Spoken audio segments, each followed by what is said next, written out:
I'm sorry guys, but today we're going to have a serious talk. You already know what it's going to be about, and frankly, who it's going to be about.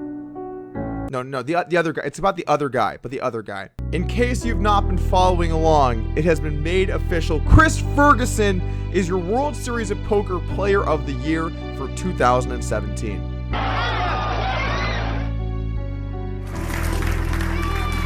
At long last, it's a Ponzi scheme, living in a Ponzi world, money laundering.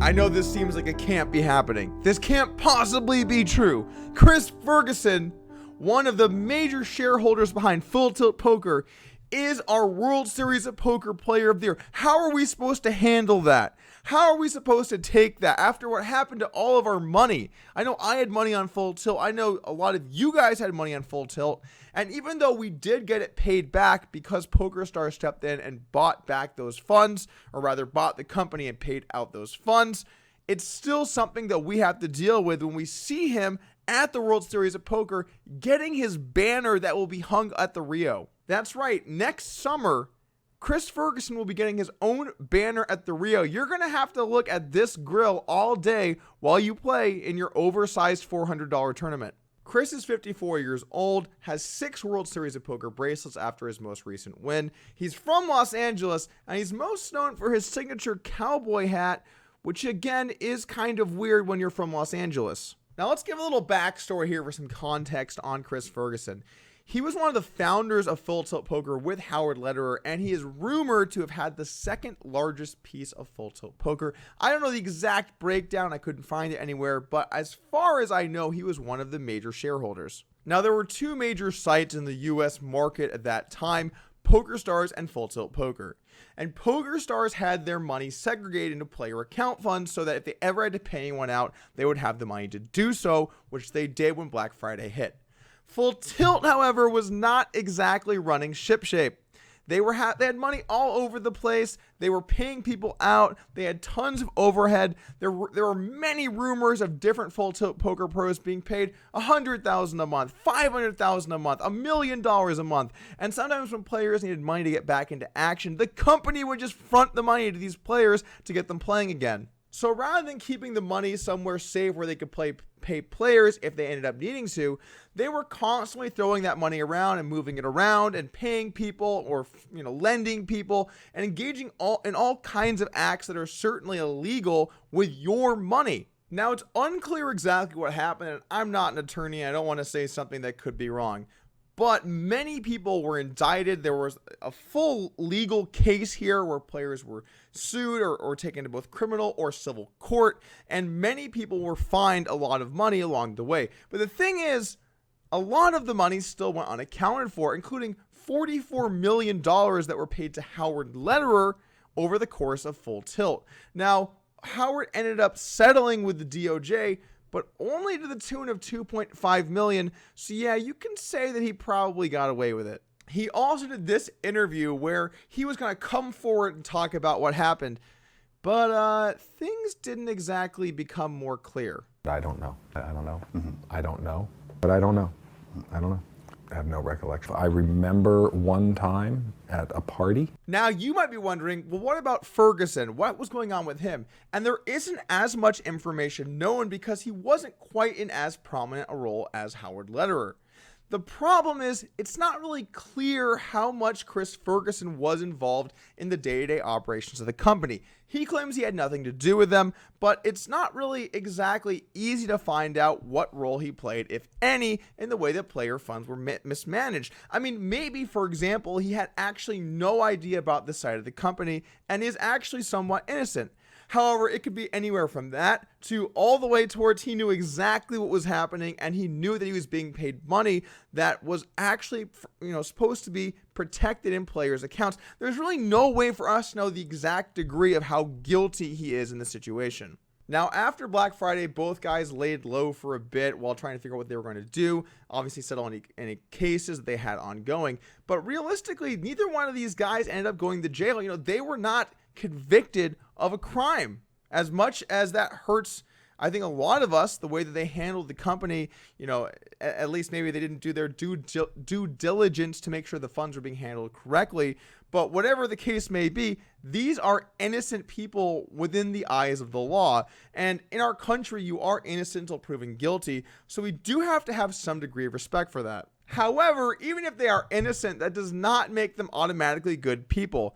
I think to at least some extent, Howard Lederer probably had some knowledge about the way funds were being handled and making some mistakes along the way while receiving money. Chris Ferguson, also certainly possible he's part of that. So I'm not going to just let them off the hook because they are innocent and now they're back in the poker community and be like, oh, it's cool, man. Yeah, those millions of dollars that people might have not been paid if PokerStars didn't step in and agree to pay out those players. Yeah, it's cool, no sweat. Look, here's the thing. When you run a company and when you're the largest shareholder in a company, it is part of your responsibility to make sure that people get paid out what's rightfully theirs. I don't have a very large company, Upswing Poker, obviously my training site, but if people were paying and not getting their training, then obviously I would be responsible for that. And just because this company was operating on a much larger scale, it doesn't absolve you of your personal responsibility to take care of the customers that trusted you with a lot of their money. This is why this tweet from Phil Hellmuth upset a lot of people, frankly, including me, because you're just letting them off the hook here for a problem that cost people millions of dollars. And maybe it wasn't you specifically here, Phil, but you have to have a little common sense to understand how people feel. Sure, that money eventually got paid out, but not because of Full Tilt. They were not the ones that ended up fixing this situation. And both Howard Lederer and Ferguson were involved in the process to some degree. Not to mention that, but maybe have a little appreciation for the pain that people were put through in that. And don't just take a picture with the guy smiling and be like, everything's good, we're great, because people are not going to respond well to that. It's going to be upsetting to them.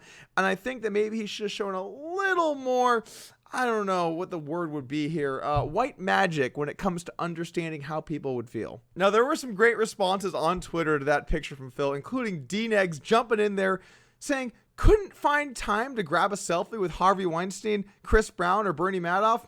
Next best thing, I guess. Or this tweet from Mercier, is Ferguson bringing you positivity, or are you bringing it to him? I'm confused here. Now, Phil did respond to some of these attacks on Twitter, responding to one of them when someone asked that he must have known that this picture would be seen as controversial. He said, I'm a forgiving person. In my book, Poker Brat, I talk about how I believe Chris Ferguson is innocent.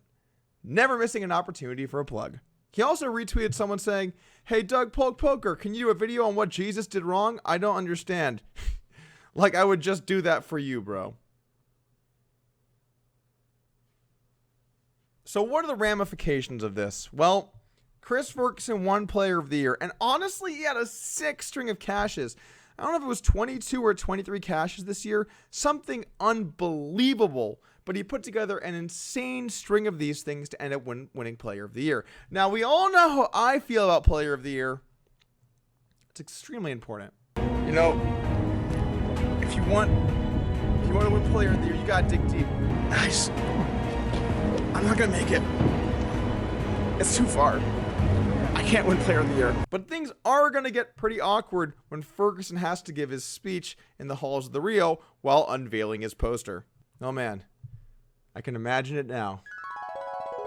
Thank you.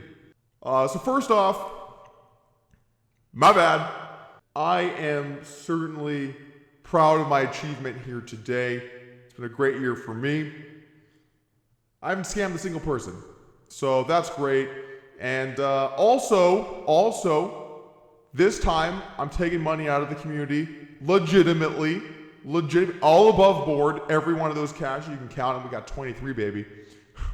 The grade number 23, you know what I'm saying? I also want to make a brief statement about what occurred on Black Friday. And I just want to say this.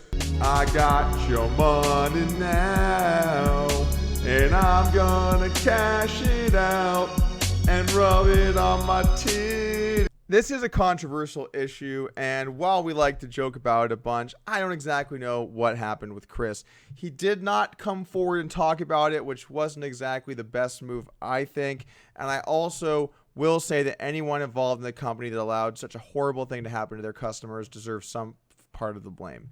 Does that mean that he is an inherently bad person? No. Does that mean that he, willfully took your money? No, it doesn't either. But the jury is still out, and it probably always will be for what his exact situation was.